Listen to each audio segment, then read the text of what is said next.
The history of childcare in the United States is a reflection of our nation's changing economy, America's times of crisis, and her citizens' sense of a woman's place. Among Native American nomadic tribes and early farmers, children were cared for by the extended family.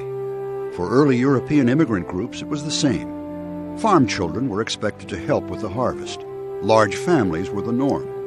The harnessing of steam power and the chugging machines of the new industrial age, combined with waves of poor immigrants and emancipated Southern slaves, fueled great economic change in the young nation. America's first factory workers were children. Industry treated them like miniature adults. Their tiny hands were able to run the spindles and looms of early machines. Their small bodies fit the cramped shafts of coal mines, and thousands of shoeless urchins worked long hours in unsafe conditions, just as they do today in other parts of the world. It was a dramatic shift from the hard but healthier childhood on the American farm. The new economy was diluting the traditional extended family. As the agrarian age ended, rural people and immigrants flooded into the teeming industrial cities. Close relatives were left behind. Fathers now toiled away from home.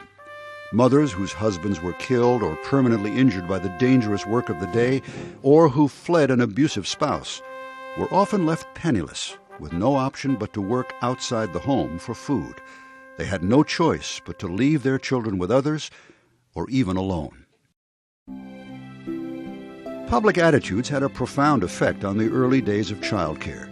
Despite the cruel realities for poor working mothers, American society held firmly to the cult of true womanhood, the notion that a woman's place was in the home. Wealthier urban white women seldom worked, and if they did, they could afford to hire nannies. Mothers on the farm were still at home. Less than one American family in 20 had a mother working away from home. Most often, poor urban white mothers and women of color. They often faced desperate choices. Some of the earliest child care efforts were spawned near the turn of the century by urban social service agencies for the poor. In New York, day nurseries were created to care for infants of women of all colors who toiled in low-wage garment factories. And the typical large family of the day meant many older sisters were called on to take care of young siblings. There were so many that training programs for little mothers were instituted. But these were isolated efforts that did little to help hundreds of thousands of children of the poor. There was little demand for government to address these issues.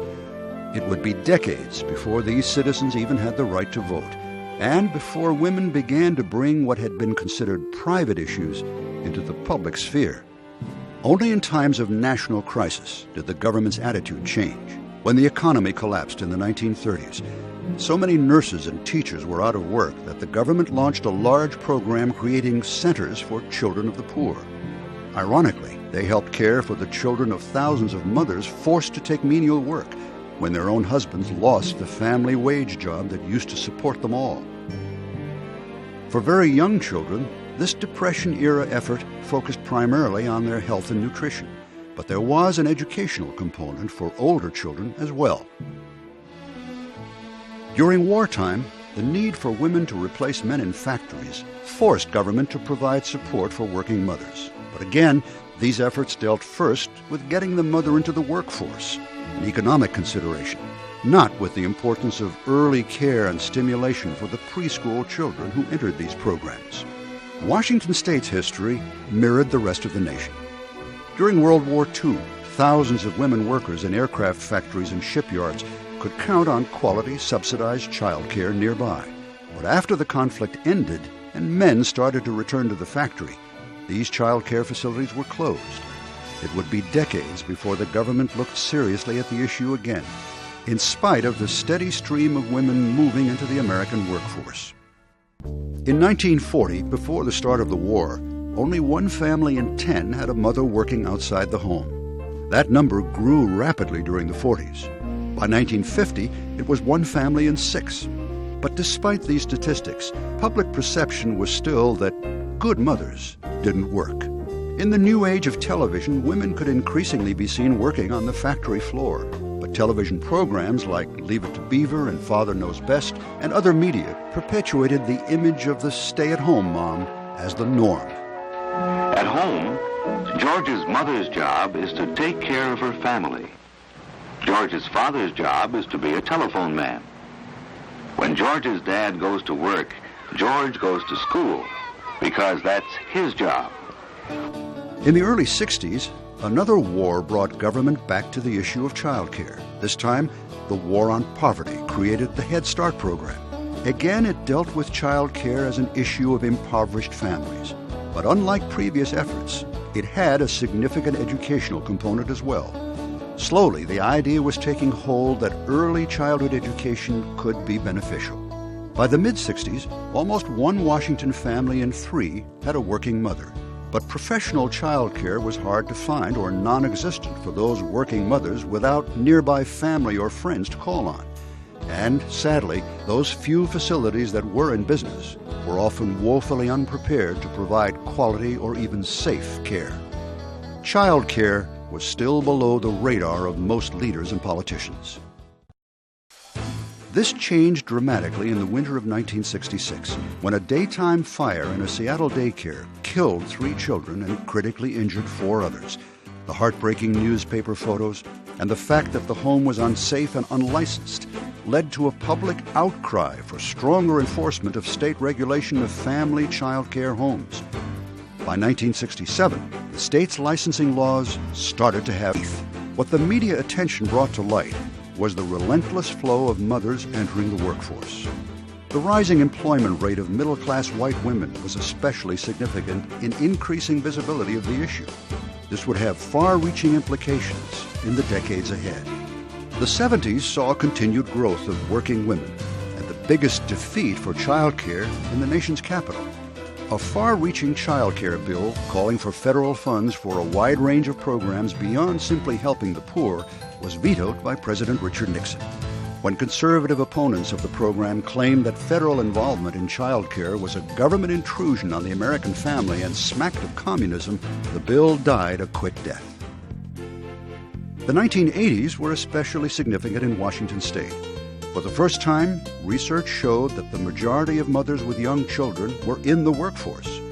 The steady stream had now become a river of women entering the labor market. In 1986, a special task force was named by the new governor, Booth Gardner, to examine the issue of child care and make recommendations for state action. In the 90s, as the ranks of working women continued to swell, federal funds also began to increase for child care. For the first time, significant monies began to go for improved training and support services, such as child care resource and referral agencies to link parents with providers. A swelling percentage of working women included not just those working outside the home, but increasingly mothers with young children deciding to make a career of home-based child care. The tide was turning. By the final years of the 20th century, the sheer numbers of working mothers, many of them in positions of power, brought political clout to a long-ignored public policy question. And on a parallel path, startling new brain research proved conclusively that the first 5 years of life were much more significant in terms of intelligence and personality development than ever thought possible. These 2 factors, raw political power and scientific proof that young children can and do learn from stimulation from the earliest age, combined to set the tone for much greater public support for child care in the Evergreen State, support that should continue to grow well into this new century.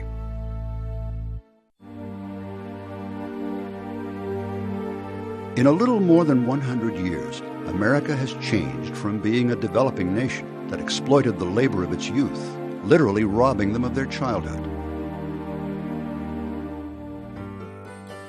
Today, we see our children as a precious resource, and we understand the magical time of growth and memories childhood represents. We've come a long way in the care of our youngest citizens. Today, in families with children under 6 years of age, a stunning 2 out of 3 mothers now work outside the home. Today, the concept of quality child care as a safe and stimulating service available to rich and poor throughout society is increasingly expected and demanded. Access to this care is now a vital factor in our nation's economy. The heart of worthy child care is the quality of the adults who practice this craft. The growth of professional training opportunities and increased support for these thousands of home-based operators is laying the foundation for a new era of childcare.